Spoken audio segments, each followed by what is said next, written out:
Ready to move in premium triplex villas at Kollur APR Projects. వివేక కూతురు సునీత తనపై కుట్రపూరితంగా బురద చల్లుతోందని కడప వైఎస్ఆర్సీపీ ఎంపీ అవినాష్ రెడ్డి మండిపడ్డారు. ఉన్నది లేనట్టు లేనిది ఉన్నట్టు చిత్రీకరించేందుకు ప్రయత్నిస్తున్నారని విమర్శించారు. ఎన్నికల వేళ దురుద్దేశపూర్వకంగా వివేక హత్య కేసును రాజకీయంగా వాడుకునేందుకు ప్రయత్నిస్తున్నారని ఆవేదన వ్యక్తం చేశారు.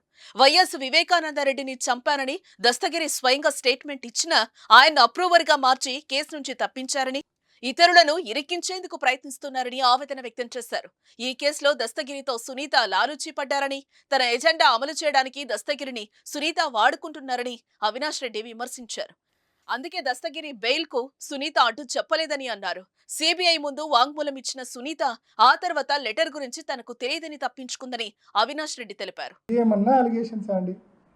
అన్యాయంగా మనుషులను లోపలేసి వ్యవస్థల్లో వాళ్ళకున్న పలుకుబడి ద్వారా చంద్రబాబు నాయుడు గారిని ఉపయోగించుకొని ఢిల్లీలో ఉండే బీజేపీలోని టీడీపీ పెద్దలను ఉపయోగించుకొని సర్వనాశనం చేసినారు. ఈ కేసును రాజకీయం చేసి చంద్రబాబు చేతిలో పావులుగా మారి మమ్మల్ని సర్వనాశనం చేసినారు. చాలా ఇబ్బందులకు, చాలా నరక యాతనకు గురి చేసినారు మమ్మల్ని.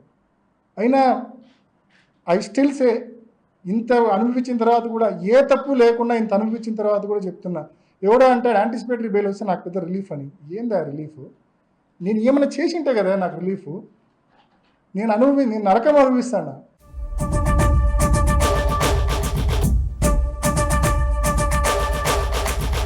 సుమన్ టీవీలో మీ పర్సనల్ అండ్ బిజినెస్ ప్రమోషన్స్ కోసం కింది నెంబర్కి కాంటాక్ట్ చేయండి.